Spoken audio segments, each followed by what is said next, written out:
আসসালামু আলাইকুম। এই মুহূর্তে আমি আছি ভাঙ্গা গোল চত্বরে। তো ভাঙ্গা গোল চত্বরে যে কয়েকটা ফাঁকা পয়েন্ট ছিল, যে আপনারা দেখছেন অনেক সময় ফাঁকা পয়েন্টগুলোতে কিন্তু প্রচুর পরিমাণে ঘাস ছিল, প্রচুর পরিমাণে ফুল গাছ ছিল, ঘাস ছিল, অনেক ধরনের ছিল। তো ওই জায়গাগুলো কিন্তু পুরাই দেওয়া হয়েছে, দেখছেন যে একবারে পুরো জায়গাটা পুরাই দেওয়া হয়েছে। আমার কথা হলো, এই জায়গাটা পুরাই যে দেওয়া হইলো, পুরাই দেওয়ার কারণে কি লাভ হইল? এখানে হরেক রকমের ঘাস ছিল, ফুল গাছ ছিল, এবং সেই ঘাসের ভিতরে কিন্তু ছিল অনেক রকমের প্রকৃতির জীব, পোকামাকড়, বিভিন্ন ধরনের পাখিদের বাসা,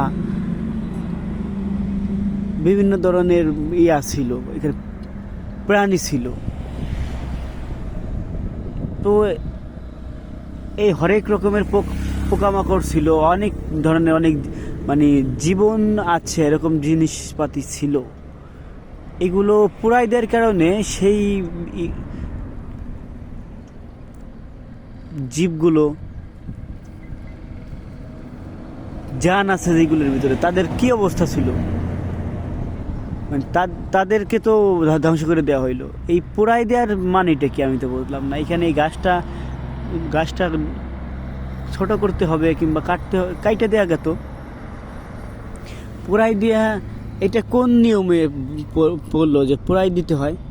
এই রাস্তার পাশে দেখলাম পুরাই দেয়, এই গোলচত্বরে এত বড় একটা জায়গায় এত বড় একটা ইসে যে পুরাই দিল, এটা আসলে আমার মাথায় ধরে না যে কোন ভাবে এটা পুরাইলো। দেখতে পাচ্ছেন যে এই ফুল গাছগুলোও কিন্তু পুড়ে গেছে, দেখছেন এই ফুল গাছগুলো পুড়ে গেছে। এইখানে কত ধরনের, আবার এখানে কিন্তু পাখিদের কিচিমিচির একটা আওয়াজ পাওয়া গেল সন্ধ্যা টাইমে। ওই আবাসস্থলটাও কিন্তু পুরাই দেওয়া হয়েছে। এই হলো অবস্থা। আসলে এটা আমার কোনোভাবেই মাথায় ধরছে না যে কেন করলো এটা, কেন করলো, কিভাবে হইলো এটা। মানে এই ঘাসগুলো এইটা পুরানোর দরকার ছিল কেন? এটা কাটা গেত না, কাইটা ছাঁটাই করা গেত না, ছোটো করা গেত না, পুরাই দেওয়া লাগলো।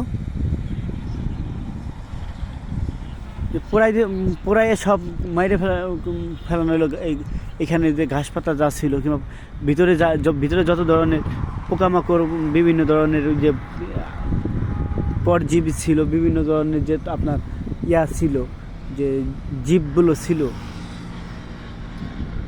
জীবন আছে এমন প্রকৃতির গুলো ছিল, সে পুরাই দেওয়া হইল। এটা আসলে কতটুকু ভালো কাজ হয়েছে আমি জানি না। তা আপনারা অবশ্যই এটা কমেন্ট করে জানাবেন যে বিষয়টা কেমন, কি ঠিক করলো, সঠিক কাজ করছে বিষয়টা, আপনারা কিন্তু কমেন্ট করে জানাবেন অবশ্যই।